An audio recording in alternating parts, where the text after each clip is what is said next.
Rewind selector. Rewind selector. Rewind selector.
Happy Wednesday, everybody. Welcome to this wonderful 1 o'clock tasting and live performance with my special guest coming on the Beeline Hotline. Go to findyoursippingpoint.com to check out the bars and distilleries in Northern Kentucky. That's findyoursippingpoint.com.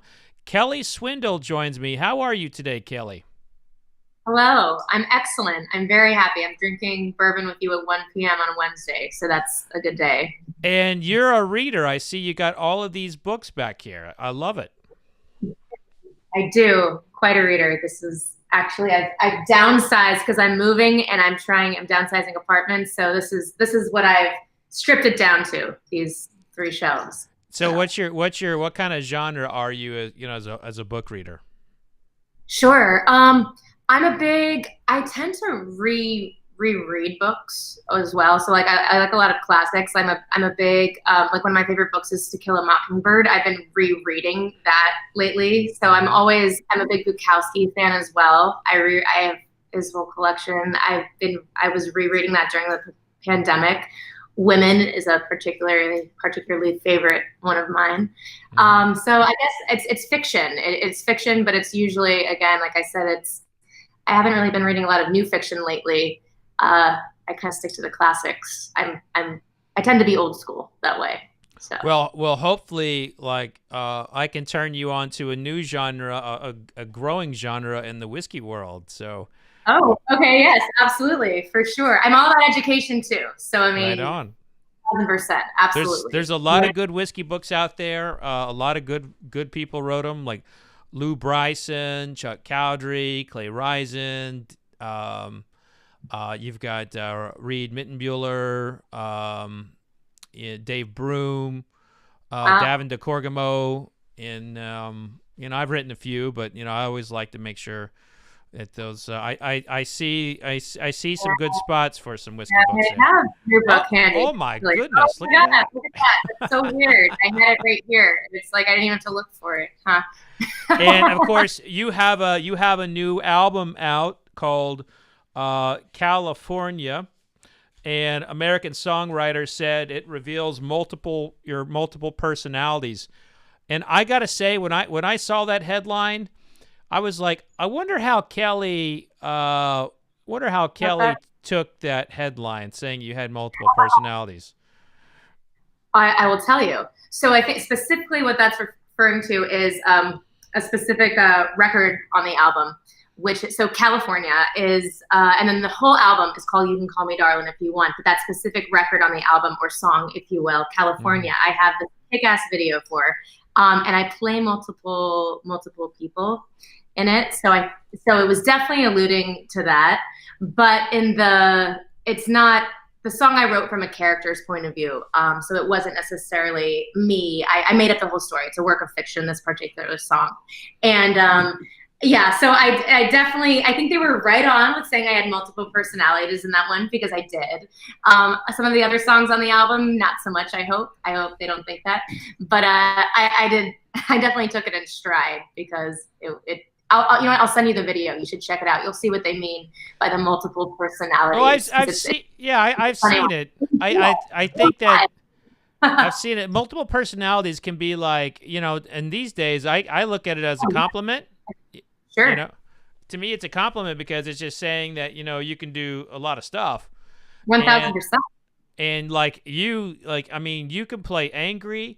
You can play. You can play like the kind of classic country. I mean, you have a lot of styles and a lot of range, and I can't wait for the audience to hear you. But I think first we should just do a little toast, since this is our first time hanging out here. So let's just grab the Michters.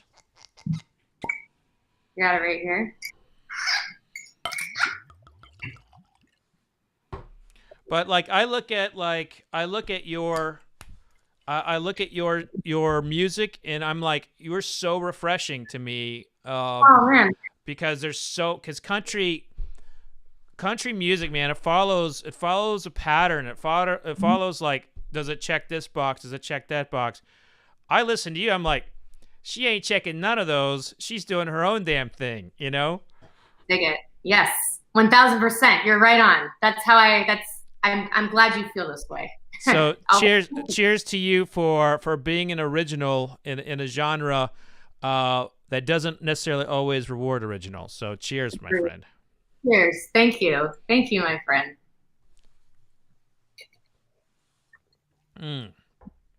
So you are a whiskey drinker. I am, and that's actually really good bourbon.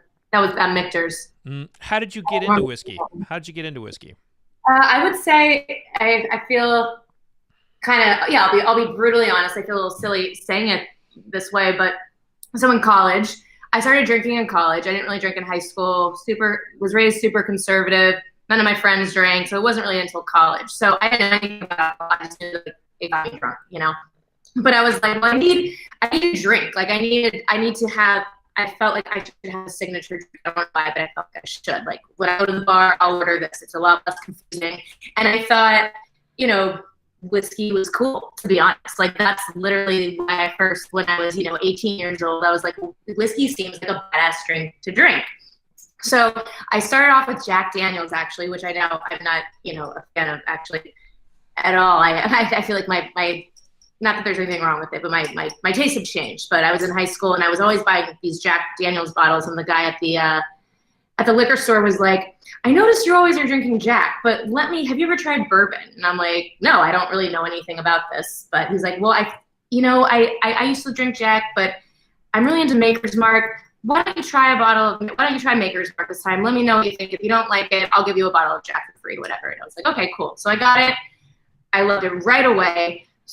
Huge bourbon fan. Like, it was like I never went back to any other type of whiskey. I'm into Scotch though too, but bourbon's my go-to now. So ever since then, it started out wanting to just look cool when drinking, but I actually developed a taste for it over time, and it's all I drink now. So that's the long short of it. I love it. Now you are coming in. I think the internet is getting the best of us here. Coming in a little choppy on me. So, okay. All right. So if I lose you, just dial back in, and You got it. it will be okay. But I think now is this on your phone or on your computer? It's on my computer. Okay. And yeah, it is my computer. But you know what? Honestly, maybe sometimes the phone actually is a little better. It's the provider. It's not always the best. This, unfortunately, The it phone, just you think the happens. phone might be better? I feel like it might be. I feel like it might be. So would it be an issue? I can quickly set up a tripod and try the phone. Yeah. Actually, you can keep it on here as you click on the Okay. link that I gave you and put it on your phone, and we'll have all Okay, three cool. up. Yeah, for a second. You got it. All right. Look at this. Rolling the punches. Thank you, Fred. Absolutely. All right. And so as people figure it are out. kind of like coming in, my guest today is Kelley Swindall. Kelley's got a new album out. You Can Call Me Darlin, if you want to. And I love that title because I think that's, it's catchy and it's going to catch a lot of, throw a lot of people off. But Kelley's going to play a couple songs for us. She's also a whiskey fan, so we're going to have an opportunity to, talk and taste whiskey with her. And so we're just got a little bit of the technical difficulties. As you know, this happens sometimes in the wide world of technology. And we are actually tasting Michter's and 291. Now, both of these brands support my podcast, so they're both on the podcast, and they had sent me some bourbon, and I was like, I think Kelley, since Kelley's a fan, we'll see if she can do a tasting on a Wednesday afternoon. Now, I will say the members know this, but I have not been able to communicate this publicly yet. But the live stream that is scheduled tonight, due to like some kind of like family arrangements, I have to be the primary tonight, so I am unable to make it work schedule-wise to do tonight's live stream like I do every Wednesday night. So it is we're going to have to postpone that, and it's looking like next Wednesday I'm booked for a private tasting, and the Wednesday after that I'm booked for a private tasting. So it's looking like we might be losing our streak of Wednesday night tastings. So I'm hopeful that I'm able to get these rescheduled in like we can get a new streak going. All right, so here's Kelley. Kelley's coming in on the there she is on her phone. Now, Kelley, can you switch your phone where it's sideways? Like that? There we go. Can you hear me okay? Hear you just fine. Great. Let me tighten this up on the tripod. Look at this. Oh, look, perfect. Oh, that is crystal clear. Oh, yeah. Oh, man, I should have done that the first time. Now I know. Sorry about that. Yeah. Let me maybe tilt it down just a little bit. Now your head's like a little bit out. So, yeah, but let's try this. This is the modern age. Everyone's used to Zoom. Everyone's used to all the technical difficulties and the fun. But now we get to check out. You got the pyramid eye thing going over there. Yeah. You got the American flag. So Let's see. I'm just.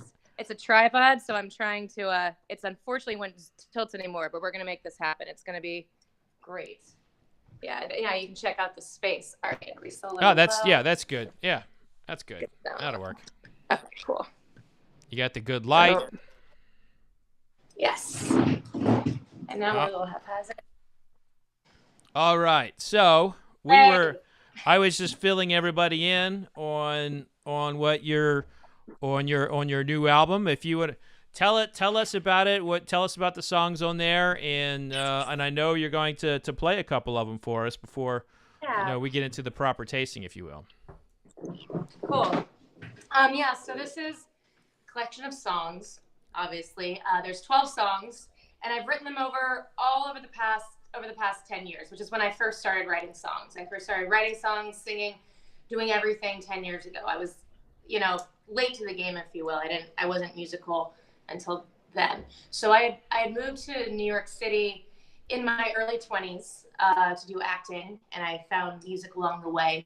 So these songs are all about, you know, living in New York, and a lot of it, since it is country, it's from the heart. It's heartache, heartbreak, loss. A lot of it has to do with, you know, love and, you know, love gone wrong, and, you know, with a fun take, if you will. I think sometimes I write from characters' perspective. Sometimes it's my own perspective.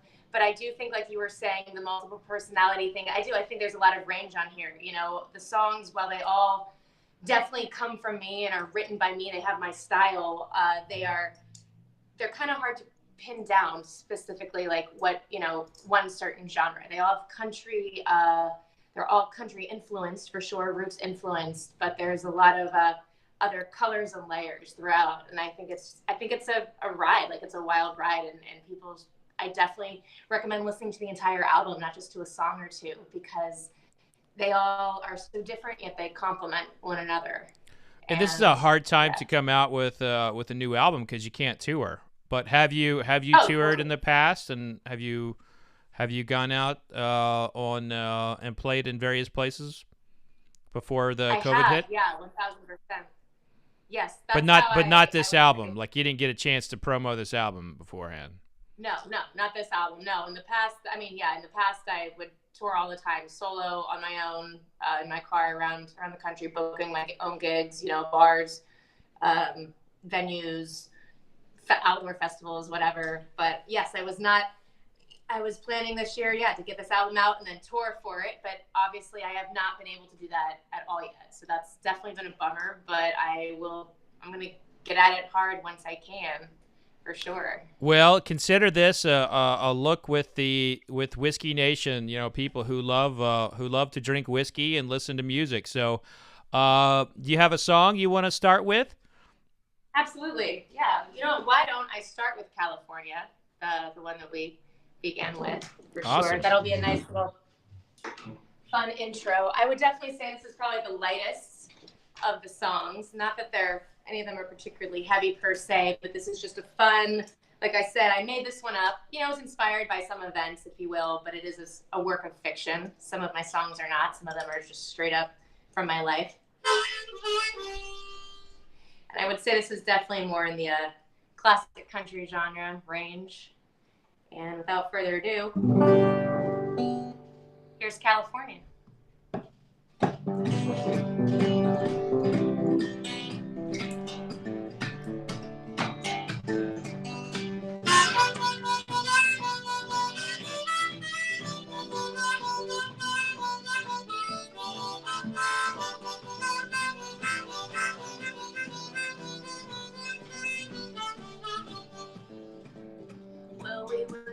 Way out west to get ourselves some of the best greenery that a man could know. Would rendezvous in San Pedro, load up the wagon where we go to make a killing on the eastern coast.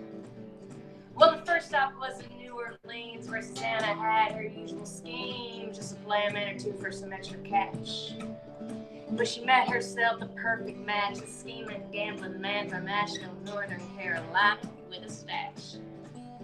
Now, he was what you'd call distraction, and since I am a girl of action, I said that we're leaving town today. Susanna, she didn't like that much. She said, you quit being such a cunt. Now can't you see it's a huggy, bitch? Yeah, I said, okay. Okay, California. Well, I'm coming for you. Oh, just as soon as I get on out. I get on out of New Orleans. So I say you stay and get your kicks. I got my mission, that is it. I'll meet you in Salinas if you wish. I'm headed now to Austin town, New Orleans. It's kind of got me down. I'll see you in California in a week. Oh, California. Well, now I'm coming for you. Oh, just as soon as I get on down. Go see about a man and I'll stay in town.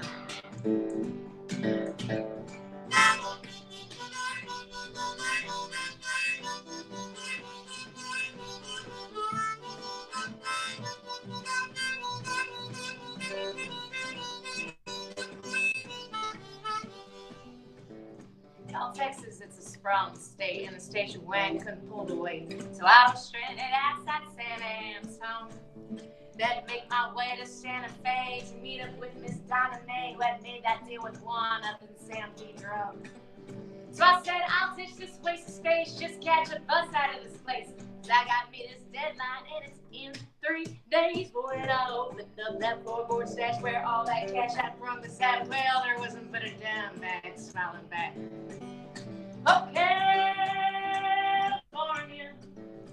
Well, now I'm coming for you. Oh, just as soon as I get on out. Well, I get on out of San Antonio. Oh, no.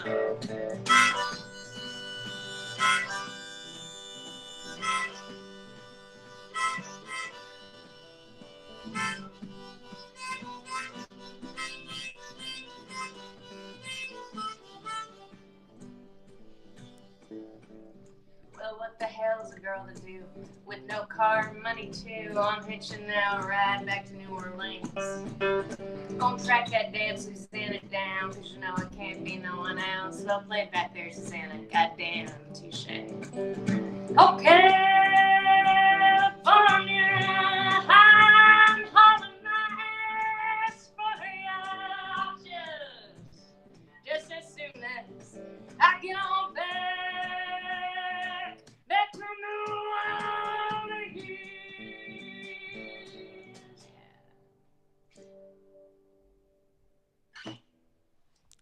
Yeah. That was awesome.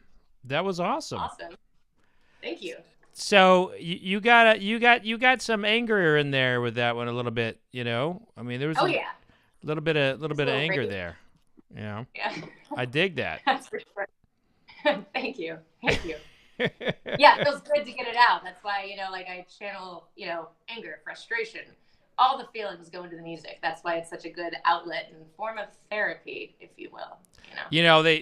Whiskey has been known to be a good form of therapy as well. So let's take a look at our first bourbon here. Now we sipped it kind of like getting to know each other. Steve P's coming in and he's saying like from California. Very well done, Kelly. Cheers to you. And by the way, to the live audience on Twitch, D Live, Periscope, YouTube, and Facebook, if you have any questions for Kelly, put them out there. We can see him, and I'll pull them up and we'll talk. We'll ask Kelly the question. So here we are. We're tasting. This is the Michter's US 1 bourbon, and it's coming in a little over 90 proof. So we just tasted it, but now let's kind of go into the depths of it here. Now, when you drink bourbon, how do you normally drink it? Neat, unless it's either neat or on the rocks. It depends on if I'm wanting it to last or not. Mm-hmm. Okay. So, but generally neat, just like this actually. So this is perfect. Great. So how I like to approach bourbon is I like to just kind of check out the color. Like to me, the color is it's just kind of like to me it's a demonstration of the art in the barrel, like it going in and out of the barrel every day and changing the color, and giving it all of its flavor. So to me, the color is like a piece of artwork, and so I like looking at the color. It's just a moment with the whiskey, you know. Then I like to swirl it around, bring it to your nose, and kind of go back and forth. Hit each nostril, and when you smell with your mouth open. By smelling with your mouth open, you can pick up more than just like the alcohol fumes, and hopefully a little bit more. Now, I get like this crazy hazelnut and coffee note in this. Oh, I dig the hazelnut. Yes, I see what you're saying for sure. I was going to say, I got like a little bit of like a burnt caramely vanilla too, but I feel like that's definitely see the hazelnut. Say it, dig it. So it's one of the things about bourbon is like there's like so many of these like sweeter notes, and like in order to experience all the sweeter notes, I mean, you eat all the pies and all the cakes and everything and the caramels that that's all research, but it all goes straight to my hips. I mean, you get, this is not the healthiest profession. Well, it's you choose your battles, I suppose. Yeah, but somebody's got to do it, right, Kelly? I mean, someone's got to do it. Someone's got to. Oh man, it's definitely worth it. This is nice to smell. So when we taste, we bring it to our palate and just kind of put a little bit on there. Okay. And feel it kind of walk back.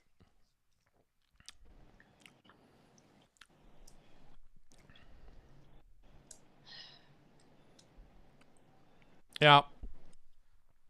It definitely tastes differently than I thought it would when I smelled it. And obviously, I'm very familiar with this brand and like its styles, but on the palate on the nose, I was like, oh man, this is really hazelnutty, which I don't typically get a lot of hazelnut in Michters, but it smelled like hazelnut today. And then on the palate, it tastes it tastes a little like brown sugar butter. Oh, I love that. Yeah, like a brown butter with some like sugar in there. Like absolutely.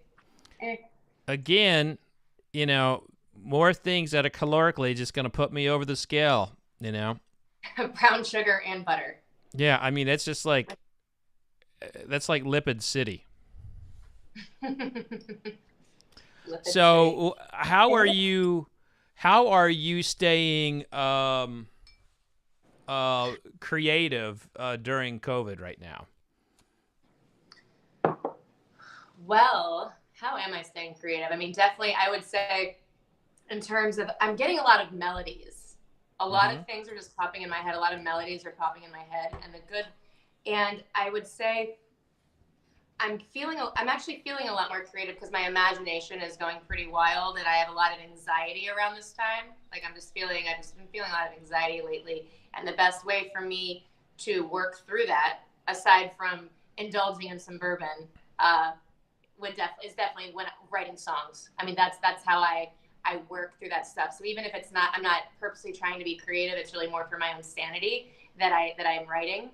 And so COVID has definitely been very productive in that way. Sometimes I have blocks, if you will, but I mean, so writing songs is how I'm staying creative and also staying sane. Whether it's, yeah. That's awesome. What's your process? Do you have like a notebook that you write in? I personally, I do. I do have a notebook where I'll jot down ideas. I do a lot of voice notes because lately I've been getting a lot of, this doesn't always happen. Normally, like for most of this album, I usually write the song and the lyrics at the same time. I sit down and they kind of come together at the same time. But recently I've been getting tunes in my head first, so I don't want to lose those tunes, so I'm humming that into or singing it with weird words that don't make sense, whatever pops in my head, into a voice memo, and then I'll go back to that and sit then trying to figure out what is this about, what are the lyrics. And I actually write better on a computer. I don't know if it's because I'm a millennial or I can type faster and I can see it all better than if I'm writing in a notebook. Sometimes I can't even read my own writing if I'm trying to write too fast, if the lyrics are coming fast or the words. So I like to actually do it on a computer once I'm actually composing the lyrics to the song, see it all there. And and then I get my guitar out and try to figure out what those chords are that I was hearing in my head. And so it's an evolving process. Every time it's different. Like it's not like I don't stick to one way or the other. Sometimes the words come and I'll write those down in a notebook and then I'll copy them onto the computer. And then I'll be like, oh, is this fit in a song that I've already started working on? Or maybe I'll just let this sit here until I figure out a melody for it. So it's definitely been different this past year or so than it has been in the past for sure. Wow. Yeah. You mentioned like anxiety. Has that been something that's caused by COVID, or or something I normally have anyway? Yeah. Well, or something like it, just like I mean, I'm an anxious person too, so I mean, I totally get it. Oh yeah. No, I'm absolutely. I will 1000% say that, yeah, I absolutely like battle with anxiety and like depression. And, I mean, that happens anyway. So when there's something like COVID happening, yeah, it's like making it way worse. So Yeah. I really have to figure out ways to cope with it more. But again, like I said, I don't think I would be writing music if I didn't have it, or maybe I wouldn't write the same way that I do, because it's a way of working through it and distracting myself and just channeling that energy. I feel great after I've written a song. I feel awesome once I've, sat down and something's come out. So it's definitely a mood lightener and enhancer and Yeah, excellent right on. natural drug. Well, I'll tell you, I am a PTSD survivor, and so I have I have an absolute understanding of that, like that constant, process of like what the mind can do to you when you can have panic attacks. You can constantly beat yourself up. And I mean, if you're anything like me, you're a creative and you get like, you judge yourself harshly all the time, Totally. Yes. The judgment, the self-judgment can be crippling, right? I mean, you just gotta push through that, or tell yourself, no, that's not right. Like, don't tell yourself things. Be nice to yourself. And then when you're in the public eye, such as yourself, inevitably, you'll get a review, or you'll get something, a star or something like that. That, sometimes those can hurt. 1000%. Of course. I think we're also. I'm sure you are as well. Like I'm pretty sensitive. I'm a sensitive person, so it feels great when it's. Obviously praise is wonderful, but yeah, it can definitely hurt, and you take things to heart. Because it's hard not to. And, obviously it comes with the territory, but it doesn't make it any less, hurtful or painful or anxiety inducing, as you know. I'm sure. Well, I will say that your music, to me, exemplifies strength, so, and that's like, Word. so I don't know if that is your,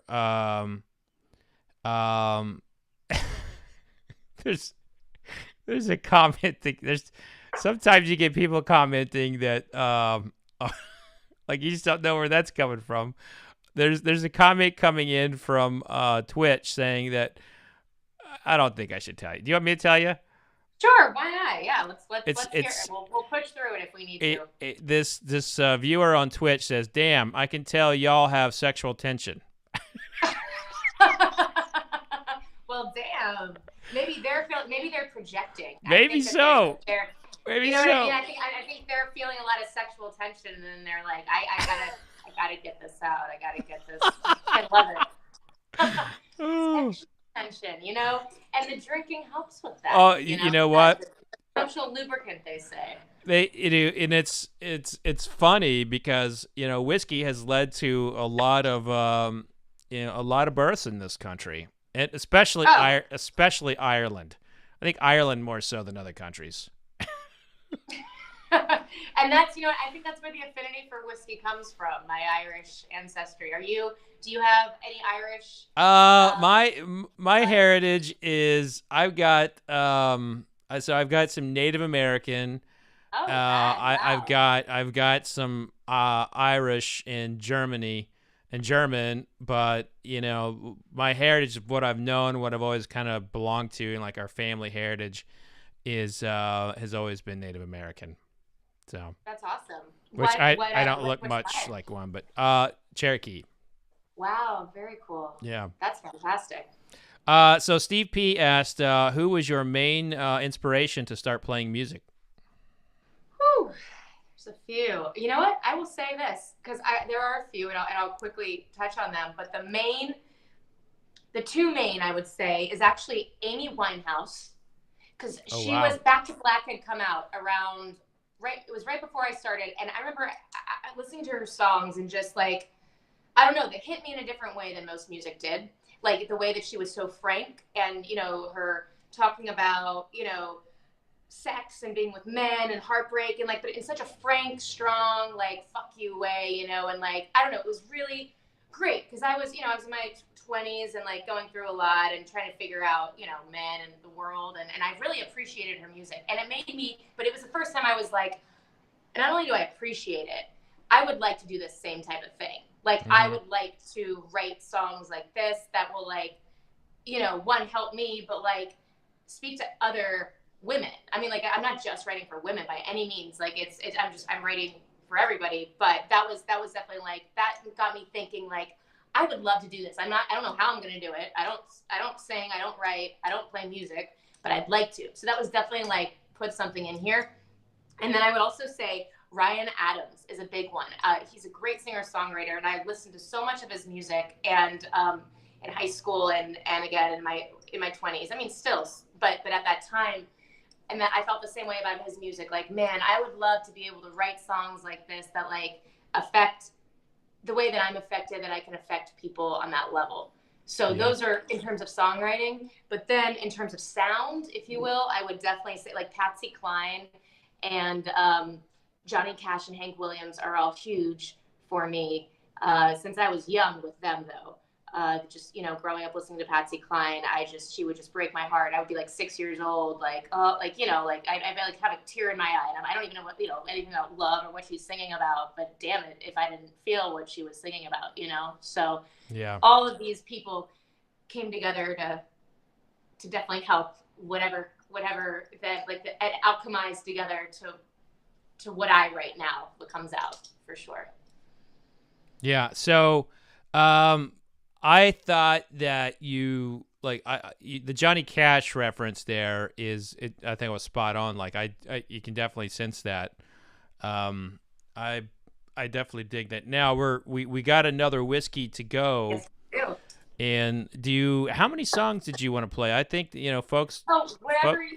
You sing you sing as long as you want. Like I love listening to you. Like, I mean, I listen to you on iTunes all the time. I probably represent like $5 in streaming to you. So actually, how does that work? How do you get paid on streaming? Because like I remember seeing people say, I know, because it's like fractions of pennies, I believe. I mean, like it's such I mean, so basically, I mean, you get I think it's quarterly, you'll get a check if you even gotten into a range where it even makes sense that they should send you anything. I mean, you have to have lots and lots and lots and lots of streams. So basically, these are in terms of subscription services. Now, if it's if you're digitally buying something, then, you know, I will get that money. But when it's a streaming service like Spotify or something like that, I mean, it has to be a lot of streams for any kind of like millions to have any kind of meaningful money in my pocket. You know what I'm saying? So it's really more about it, the way I view a subscription service like Spotify and stuff. I'm all about it because it gets my music out there. People can hear it that may not have been turned on to it anyway.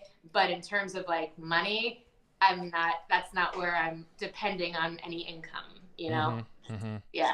And that's the hardest part is like, you're not touring. So yeah. Yes. 1,000%. Oh, totally. Yeah. So there's no touring. The streaming's not it's not an option economically for myself. Yeah. So it's really just merch then at that point, you know, go on, you know, if people, you know, buy a t-shirt, pre-order the album for the physical copy, you know, that's where it comes in. So yeah, it is what it is. Patreon is actually something I'm going to start doing. You're going to do Patreon? Like, you know about this? Oh yeah. Dig it. Yeah. Okay. Well, I'm working on a little account so I can start providing content for fans that are down to, you know, pay a little something for it, get extras that aren't necessarily out there. So it seems like an awesome platform. I'm super stoked about it. Yeah, for one of my podcasts, Bourbon Pursuit, we have a very, very strong Patreon community. It's great. You can really harness your activity there. And I know a lot of musicians are heading that way, and you know, that might be a little bit more of the future as you all see that you don't necessarily need the record labels as much, and you don't need the the tour the promoters as much. You know, Word. You can be all you. So, right. But I'd say keep the music halls and the bars alive though, and I really do like if you can keep going to festivals. I love music festivals. I help put on music festivals in Kentucky, and Oh, great. so I miss it. And actually, one of the festivals I put on is called Bourbon and Beyond, and these guys, 291, had a strong coming out party to the festival last year. They were the #1 selling bourbon in Wow. the Beyond Kentucky bar. So they were Wow. really That's awesome. really hustling over there. So That's this is a Colorado bourbon, Yeah. 291, and he finishes it with aspen staves. So he takes aspen trees and Wow. kind of like blackens them a little bit and finishes the whiskey in that. And so what does the proof on your bottle say? Because I think I sent you a different bottle than Oh, I have 100 proof. yours is 100. Okay, yeah, I sent you a different one. I'm at 126. Woo! Yeah, mine's packing some heat. Yeah, I was gonna say yours will have some heat. I'm actually glad you sent me the lower one. I think I'll be able to. I mean, you're the expert, so you'll let me know. I feel like I will probably be able to taste more than the heat then if I have the lower proof. Is that accurate?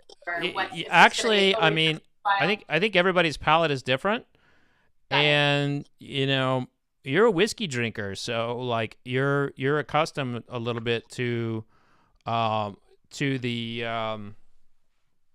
to heat to the whiskey. Sure. So yeah, the alcohol. I think you might be surprised at like how smooth a really good high proof bourbon can taste. Okay. So, Good to know. Well, then I'll have to try the 120 proof next time. well, I'll tell you right now. It is ripe. This one. Ooh. Oh yeah, with the mouth.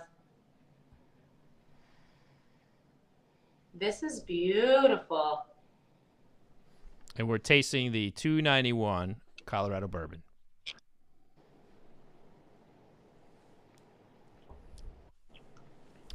It actually this sounds weird, but it actually kind of transports me to, I want to say actually Colorado, or like out, like being in the woods, in nature, and like in the mountains.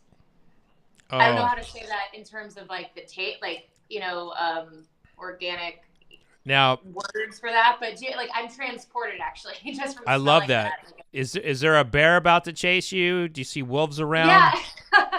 It's very cold, but not. It's like a dry cold, so I'm cool, And I'm if it was a wet, I'd be very upset.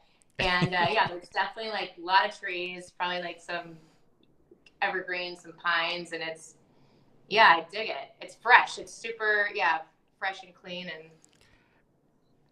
I'm in the mountains. I love that. I mean, you just formerly became a professional whiskey taster there with those descriptions. Oh. Dig it. That's great. I'm a professional now, not just an amateur. Yeah. You moving on up, Kelly. Moving on up. Thank you. All right. Did you taste? I tasted mine. Not yet. I didn't get to Oh, it. let's taste. Oh, yeah. Can't wait. All right. Let's see.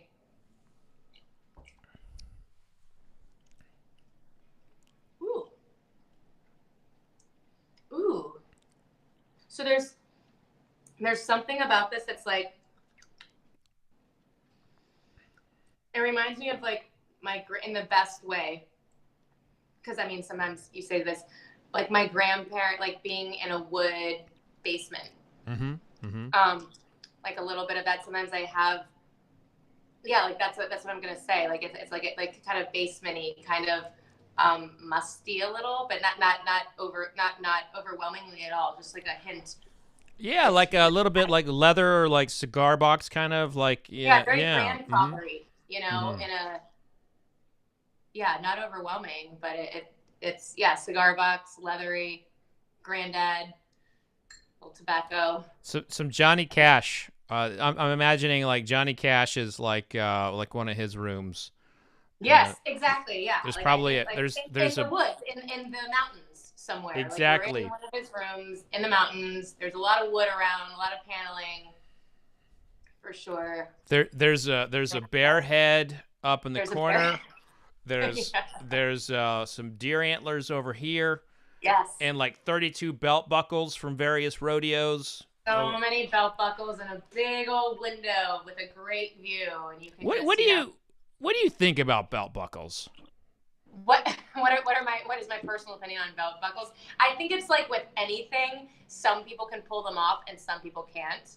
Mm-hmm. And I think it's like, what is the? I mean, I dig them. I like belt buckles, but I'm very particular about them because I think they can be ridiculous if not done right. But I think they're cool, and I think that especially like the really big, like the big legitimate like rodeo or that are actually have a story. They're a piece of Americana, and I love that. I love all things Americana. So, but I think sometimes they can be. I think people can go a little far and be a little cheesy with them as well. Mm-hmm. So it's all about is it authentic? Is it what's the story behind it? And who's wearing it? But I mean I support it. I do have my share of belt buckles, but I think I wear them tastefully, if you will. So yeah, when I was in that cowboy part of my life, I used to do rodeos. Oh, nice. And there would be guys who would have belt buckles as big as a hubcap. Oh, it's fucking insane. And and they'd be like walking around. I mean, it's like, I think they're compensating. They're overcompensating there. I mean, seriously. I mean, they're compensating for something because ain't nobody needing a belt buckle that big. No one needs a belt buckle that big. That's for sure. Agreed. And that's what I'm saying. It's like, God, just depends on the belt buckle. That would be a great song, by the way. Making fun of people with big belt buckles. Maybe I should make a note. Yes. I want to hear the Kelley Swindall song of making fun of belt buckle guy. Belt buckle guy. I love it. The belt buckle with the what's that? The ones that have the beer opener in it. Yeah. You've seen those. There you go, darling. Like, oh, thank you. I want that now. That's something I'm going to put to my. That's so kind of you to open a beer right next to your business. Right there. Yeah. Right next. I mean, right next to your penis. Thank you. I don't want that beer anymore. Yeah, here you go. No, thank you. I'd rather you open it with his teeth. I mean, I don't even want that either. I'm like, don't do that. But yeah, that'd be gross. Now, I'll say like. Earlier, you were talking about like Amy Winehouse's influence on you and like understanding men, and like as men do a lot of dumb shit when it comes to like trying to pick up women. I think opening a beer with your beer opening belt buckle, I think that's probably right up there. I think that's absolutely top 3. I'll have to rack my brain for the other 2, but I mean 1,000. That might be number 1. I mean that's hilarious. I think that could be like that could be a top one for like the digital sphere, but if you're looking at like or no like in person sphere, but in the digital sphere, oh my God, like I just thank my lucky stars every day that I got married when I did, and I didn't have to deal with that. Yeah. That world. I agree. I never had to really deal with that world either. The online dating and the digital hooking up and all that. Agreed. It's a crazy world. It is. It's not for me. I'm too analog. This is not my time. That's for sure. Well, you're a reader, I love it. Yeah. But we definitely want to get to listening to some want more people to check out the some more of your music. People are loving your descriptions of the whiskey. Emily Rhodes, who works with 291, she always says campfire marshmallow when it comes to 291. Oh, so I love that. I think that's a pretty nice. Solid description. Smokiness, like that smoke, that I really enjoyed on the palate for sure. Campfire marshmallow, that's good with like the caramelized marshmallow. So maybe you can add that into the belt buckle guy song. Yeah. We were roasting marshmallows by the campfire, and you came up to me with your belt buckle and opened my Coors Light. I didn't need that. Coors Light. It was good. Smokey and the Bandit delivered the Coors Light. He was like on the road with them or something. It's good. So what else do you got in store to play today? Oh, I will. I need to play all the title track to the album, which is "You Can Call Me Darlin' If You Want," of course. And yeah, without further ado, that is my next song. And actually, as I'm looking at this, I'm gonna lower this digital tripod just a tad because it's bothering me. I think I have it a little too high. Thank you all for being understanding about the technical issues. Ooh, and now I'm at akimbo. There we go. And if you're just joining us, folks, this is Kelley Swindall. She's got a new album out. She's going to play her tracks right now. But go to however you listen to your music. Get her in your streaming device right now. Go follow her on Instagram and soon a Patreon account. But yes. I think Kelley is incredibly talented, and I'm excited for you to hear her now. Thank y'all. Thank you, Fred. Here we go. Don't put me on a pedestal. I'll jump off it. Don't compare me to your mama, 'cause I'm not. Please don't call me baby, 'cause I ain't nobody's baby. But you can call me darling if you want. Don't say that I'm your sweetheart, I'll turn bitter. Don't go saying I'm your honey, 'cause I'll just sting you. Don't group me with those other girls with their wedding dreams and strings of pearls. Oh, you can call me darling if you need to. You can call me darling if that's really what you want. Just quit thinking about tomorrow till it comes. 'Cause I ain't gonna be nobody's woman. You can call me darling if you want. It's never quite could tell the difference between a lover and a friend. So I've often lost the two in the same night. So how come I learned to separate this heart from all that mess? I'm not saying that it's easy or it's right. But you can call me darling if that's really what you want. Just quit thinking about tomorrow till it comes. Well, let me love you just for now, the only way that I know how. Don't ever call me baby, 'cause I'm not.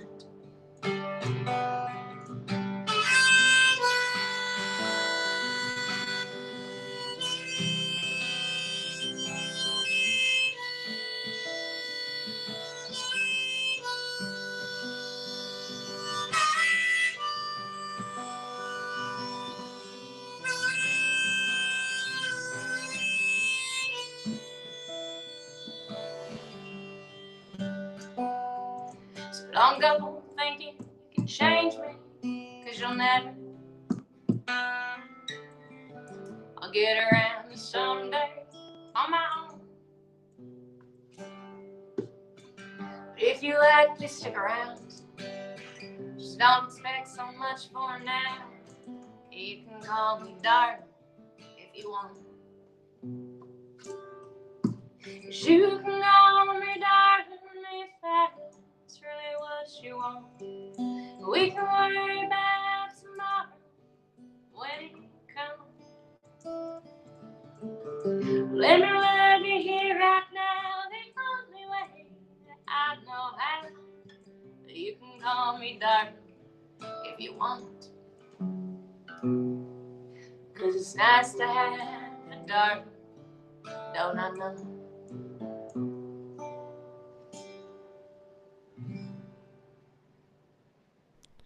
That was beautiful. Yeah, thank you. Thank you. I loved it. Now listen, we've got people still watching, and you know everybody's at work. Everyone's like You know, this is during the day for most people, and on a couple of the platforms, I commented like, you know, who's like drinking, who's sipping right now, and I got people saying, oh, I started at 9:15, so I've got quite the viewership, you know. I love it. Wow, I need to play for these people more often. You know what? We'll talk about that. Yes, please. Yes. And so that was the cover, the title of the record for the song. Obviously, Correct. a very famous, very famous connection to that. So tell us why this song? Why this song for the title track, or why did I write this song? Like, where did it come Yeah, from? both. Okay, cool. Yeah. So this song, the way it came about was, I mean, straight up, you can't deny the influence of the song that David Allan Coe made famous, but Right. written by, actually, a lot of people don't know this, John Prine wrote this song along with Steve Goodman, but John Prine wanted to be uncredited on it at the time. Mm-hmm. For whatever reason. So, and the chorus of that song goes, you don't have to call me darling, darling. You never even call me by my name. So that's where this was kind of like a talk back, a clap back to that, if you will. It wasn't conscious in the sense that I didn't come up with that and then go, oh, I'm going to sit down and write a song called You Can Call Me Darling If You Want. What actually happened was, this was several years ago. I had seen that movie Crazy Heart. And I was just really, I don't know, I don't remember much about the movie, but I do remember how I felt after it. And after seeing that movie, I remember thinking I would just really love to write a cowboy song, like a classic sounding campfire. I mean, this song I think goes with the 291 single barrel whiskey very well, in my opinion. Like, this is like a campfire cowboy, lonesome cowboy song, except it's a cowgirl, except it's a woman. It's the rambling woman singing the song as opposed to the rambling man. Mm-hmm. So that's where it kind of came from. I sat down wanting to write that song, and then You Can Call Me Darling If You Want. It kind of wrote itself. Like that just came out. And subconsciously, I know it came from that David Allan Coe song. That's where it came from. But it wasn't, the impetus behind the song was just wanting to write the female version of the Jeff Bridges character's song, if you will. Mm-hmm. So that was that. I was very decidedly, I'm going to write an old country song, and that's what I set out to do, and that's all I have to say about that. That's the background for that song. And I feel like in terms of the album, I think all these songs in some way or another, as I kind of said before, deal with matters of the heart, deal with just looking for love, dealing with love, saying fuck you love, like in throughout my 20s and in New York, just these all came out of that. And I feel like this song overall ties all the other songs together, because the songs are they're all over the spectrum in terms of they're songs about cheating and revenge and getting back at someone or being in love, or they're all over the place. Regret, they're all over the place, but this song I feel just ties them all together, and that's why I like the title too. It's not a bad title for an album. So all these reasons is why it became the title track for the whole record. Well, I think that's great, and I know it's not going to be your last. You got many more in you, and correct. And I think it's interesting. You said you feel like you started late, and you didn't really kind of like, push to get here. Like, what was the impetus that kind of made you become a musician? Because if it's not something you necessarily set out to, it's not like me where I kind of started tasting bourbon. I was like, oh shit, I'm trying to make money from this, So that's so awesome. I mean, so great. Like, either you can sing, like I could do this for a living. Yeah. Of course. Okay. I'm gonna do it. But I mean, you have to actually have skill to be a musician. Like, you don't want to hear me sing, trust me. And I don't think I could. I don't think I could train myself to get there. So. For sure. I do think. Yes, I think if I had found out early on that I did not have an affinity for it, I probably would have been like, all right, this is probably, I shouldn't, go this route, but I just felt like I could. I don't know. It was just like I just felt deep down like I can do this. I don't know. The desire was there. So it was from a breakup. That's where it came from. Like I said before, I'm a sensitive person. Not that we're not all sensitive, but I'm sensitive. I'm emotional. I have a lot of things I feel, and I didn't really have an outlet for that. And I was dating a musician, and we broke up, or rather, it was. I mean, it's a long story, aren't they all? But I was having a hard time with it, and I woke up one morning just with this idea in my head, like, hey, maybe I should write a song about this, even though I didn't write, but I was like, I'm going to write a song. It's going to be awesome. And I'm going to play it and I'm going to play it out. I'm going to do music too. Cause why should he be the only one that does music? Cause I really liked, hanging out, going to shows. I loved all that. And I was mourning losing that. So I was like, you know what? I'm going to write a song. I'm going to do this myself. I'm going to get him back. He's gonna regret this, and it was really as simple and basic as just pure wanting to get someone back, and telling them how I felt, because I was very, I wasn't very good about expressing my emotions. I'm more of like even though I'm feeling it, I wouldn't necessarily tell them how I was feeling, but in a song I could, so it was like it was one of those like fuck you songs, So I wrote that. It was a terrible song. I don't think I did play it out when I started, but I think it was like 8 minutes long. It took me a long time to learn how to write a real song, but I wrote it. I did write the song, and my brother had a guitar. I taught myself a couple chords from online. You can learn guitar, just chords online, super simple. So I did that, and then the next step, of course, was like, well, I got to start learning how to actually play and be good. So I went out to open mics, and I just had this really singular focus that I was going to do this, and he was going to see me do it, and I was going to be great. And, of course, what happened along the way is, as I developed and started writing songs and started getting better and more confident, my need to want to get back at him or get him back disappeared. And by the time I was where I wanted to be, and he actually did come back and was like, I messed up, we should be together. I'm so, and also like these songs, like these are amazing. I was like, yeah, no, I'm not in that place anymore. Like wow. I'm good.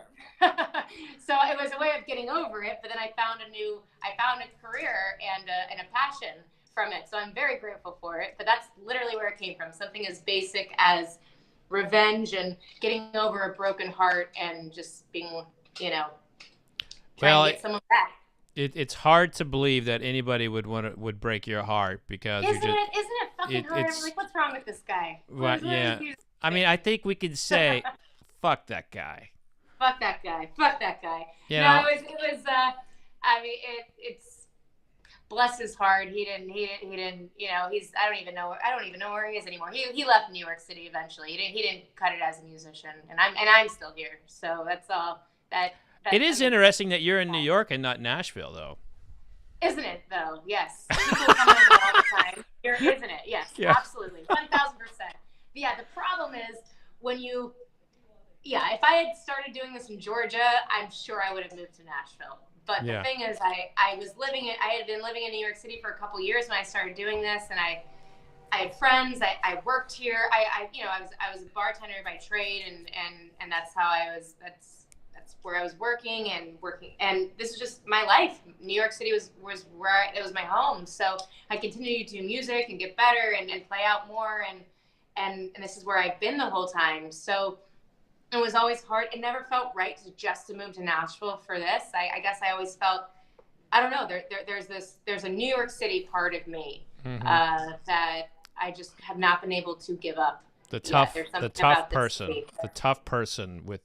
And you say you're sensitive and you say those things hurt, but you're tough, Oh, yeah. I mean, like, I think you have to be tough to survive if you're sensitive, Yeah.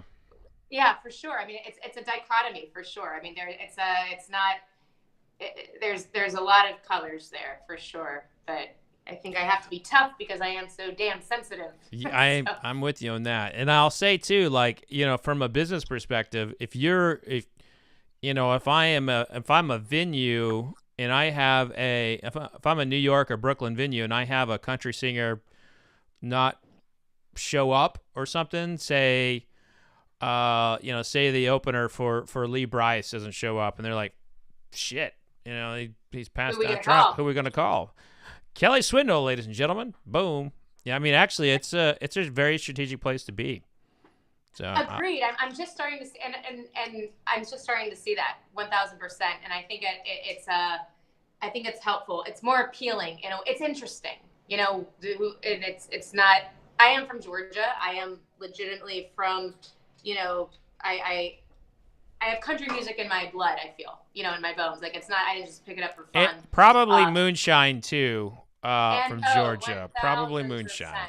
Yeah, North Georgia, Appalachia. Yeah. Yes, absolutely. And that's why I take so well to bourbon. There's something about spirits from corn. It's the corn.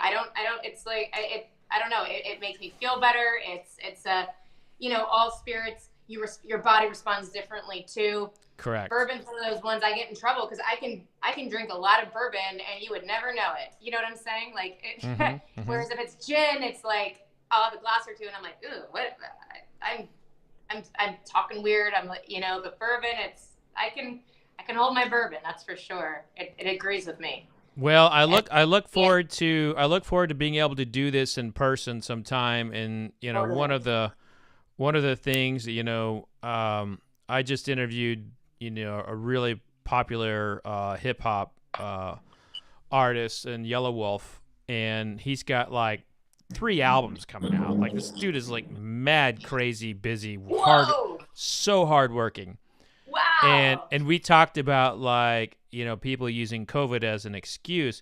He's like, man, if anyone's using COVID as an excuse, that was an excuse. COVID is not stopping music, and it's not stopping anything. And it's like for me, this is like I could not stop having these conversations with musicians and drinking bourbon with people and educating people about bourbon. So while I do miss the in-person stuff, I'm so thankful that I'm able to sit across a screen with you here today, Kelley, and toast you and listen to you and just have an incredible conversation. I mean, yeah. I honestly did not expect this conversation to be as awesome as it was and as opening as it was for me. So, and I certainly didn't expect the sex question coming in from Twitch. I'll tell you that. Yeah, that was like, I mean, you know what? Sexual energy. I mean, like he was just like he was overwhelmed with like the charisma on the screen. That's all I have to say right there. Coming from both sides, it's like too much. So, for sure. Didn't expect the sex question. Fair enough. Love it. I'll drink to that. and belt buckles. We can't forget like the great belt buckle conversation. Belt buckle. I'm gonna go get you a present. I'm gonna find a big old one with the beer. With the beer opener. I'm gonna give it to you in person when someday we're all allowed to have concerts together. Yeah, I'd love that. And I'll put it on and I'll be like, "Would you like to have your beer open?" I got you covered. Yeah, I'm not gonna do that. But no, it's good. It's all right. You can frame it and put it up. I'm totally gonna frame it, and underneath it, it's gonna be the Kelley Swindall episode. And when your number one track comes out about the belt buckle loser, boom, I love it. Well, I'm glad I got to sip some bourbon with you. I know we've been trying to plan this for a while, and I'm glad it came to be. So just take a glass and do that to the camera, and it's just so great hanging out with you. Whee! But it's fun to watch that. Everybody, make sure you go check Kelley's stuff out. How can everybody find you, Kelley? Very easy. It's all online. So you can Google me, Kelley Swindall. Let me spell that for y'all. KELLEY SWINDALL. So it looks like Swindall, but it's Swindle because it's from Alabama. And you can find my website, kelleyswindall.com. I have music there. I have merch there. You can pre-order the album, the physical copies, because I don't have the physical copies in hand yet. You can go to Spotify. You can go to Apple Music. You can go to YouTube. All these things. Like, just get on your computer and find me, because I'm there. Feel free to drop me a line. I have a contact form. You can sign up for my mailing list, all that jazz. Yeah, check it out. Awesome. Well, Everybody, please go support Kelley. This show is a whiskey show, and I like bringing on musicians, and I love talking about art and everything. But I'm telling you, Kelley is a very special artist to me, and I think the world of what she's doing. And I love the anger she brings, and I love also the sensitivity she brings in her music. So please, everyone, go check that out. Go check out her stuff. It's Kelley Swindall, and get to streaming. So, Kelley, thank you so much for coming on. Thank you, Fred. This is great. This was a beautiful, beautiful Wednesday afternoon. All interviews are gonna suck after you've been on my show. What are you gonna do? No one's gonna give you bourbon. No one's gonna give you bourbon like me. So high. Thanks for the whiskeys too that sent them over, the bourbons, 291 and mixers. These were both excellent. I'm sure there might be a few more coming too. I bet. Yeah. I would can not see be some. upset about that. Now that you're in the club, you might get a few more. So very cool. I would be very happy about that. Well, it was great chatting with you. Be safe Thank out you. there, and remember, Kelley, vodka sucks. Oh, y'all, no, I can't. No, vodka does suck. I'll take that as my catchphrase as well. Hashtag vodka sucks, because it does. Damn right. I'm never right after that. No. Bourbon on the way. Cheers.